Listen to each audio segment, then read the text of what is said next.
Like that, the super cool millennial bike with the leather seat. I had a friend that's cooler than me make it. Hey, this has been a fun evening, and if you're like me, you're starting to lose some perspective. There's a lot of like 3 points and action steps coming at you.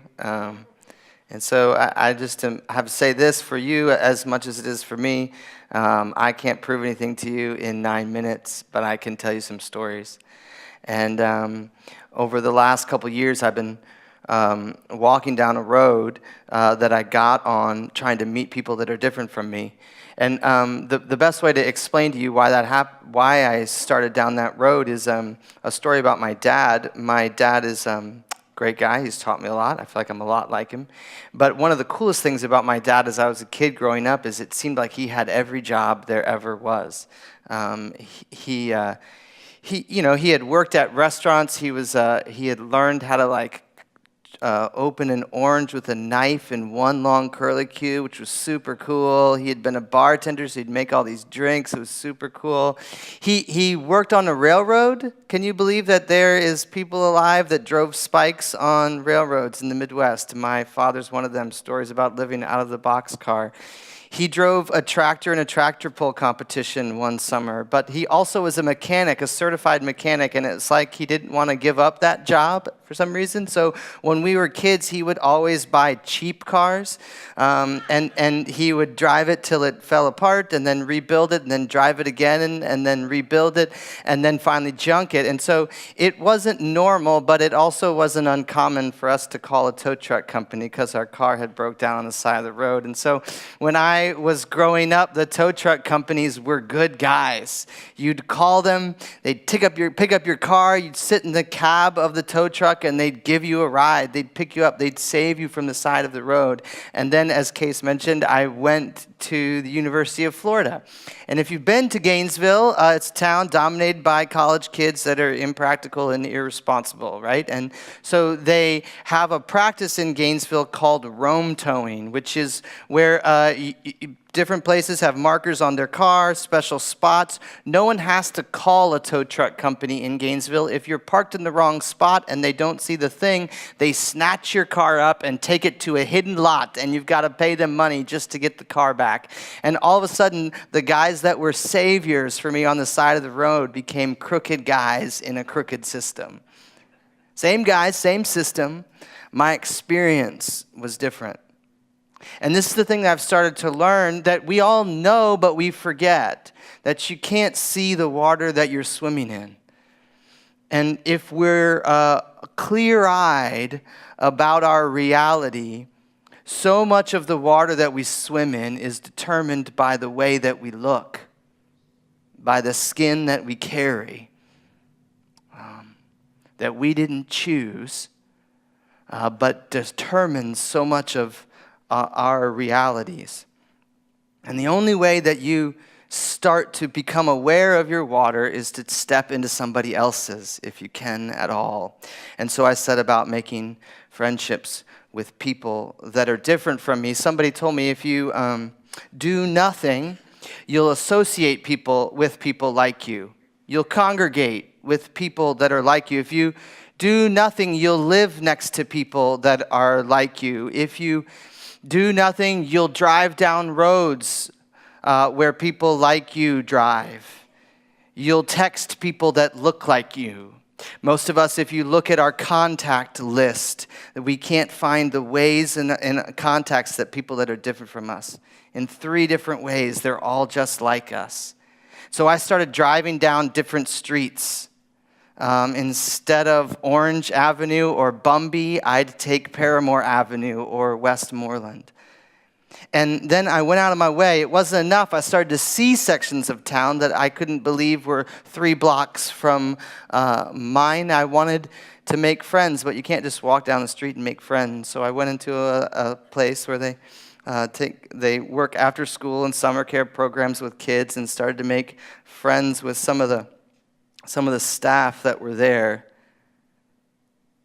And I started to see their experience of school. I started to see some of their experience of family. I started to see some of their experience of community and realizing how drastically different it was. And I made good friendships, kids' birthday parties at my house, cars shared with each other, furniture passed on to one another. I started to make good friends, and I realized that until I had made those friends in a very real sense, well, I didn't know what it meant to be white, middle class, and suburban until I knew what it meant to be poor, black, and from the city. Because this was just the water that I swam in. And so in a very real sense, until I made an honest and authentic friendship with someone who was different from me, I didn't even know who I was. And so what I've started to realize is that many of us are moving around in lives that are anemic, with half-formed versions of who we are, unaware of the realities that we're walking around in, thinking tow truck guys are good guys.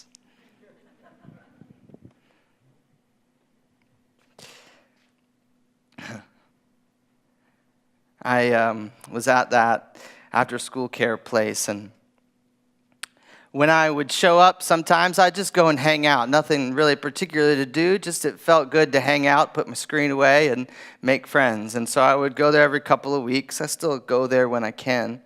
And whenever I was there, if there was a kid that was in trouble, the leader would always bring the kid over to me and make him tell me why he was in trouble. It was an extra level of shame to put on the kid, that the white guy that comes to visit, you got to tell him how you got in trouble. And so one of the kids, she brought him over. He was 11 years old, but he was almost as tall as me and probably 20 pounds heavier than me. He was a big kid.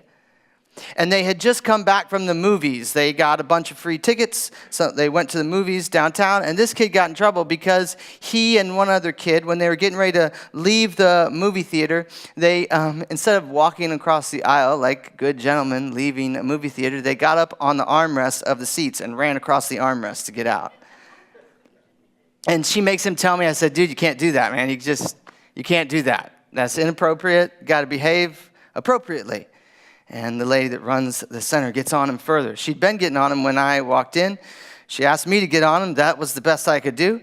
She got on him further, said, you cannot, they're expecting you to behave that way. They gave us a bunch of free tickets, and when you went in there,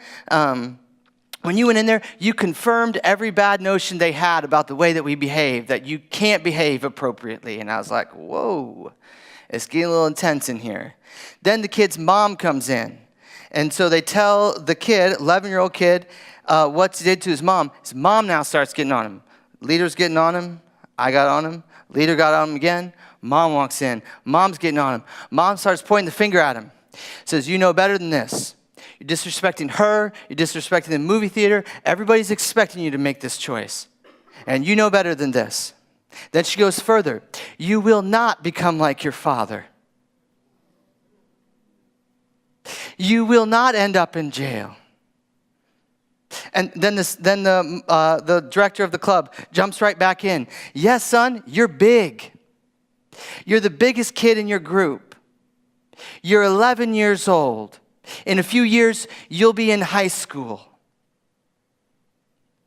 Do you know how many young African-American men have a record before they're done with high school?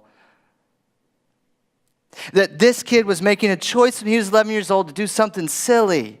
If I was in Lake Mary and I ran across the armrest when I'm 11 years old, somebody slaps me on the wrist and I go about my way. This kid really has to make a decision when he's big, 11 years old, and wearing skin that is black, that he's going to get on a pathway to be with the wrong people and end up in the wrong direction.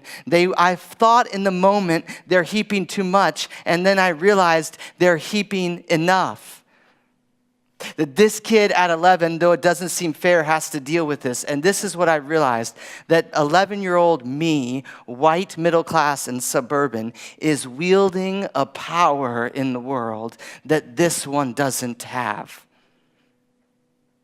And just because 11-year-old white middle class me doesn't realize it, doesn't absolve him of the responsibility to wield that power well. I don't know what you do with that, but I know what I've started to do with that. It's very simple. It's not hard. I just try to find ways to make friends with people that are different from me. And I see where it goes. I hope that's helpful for you.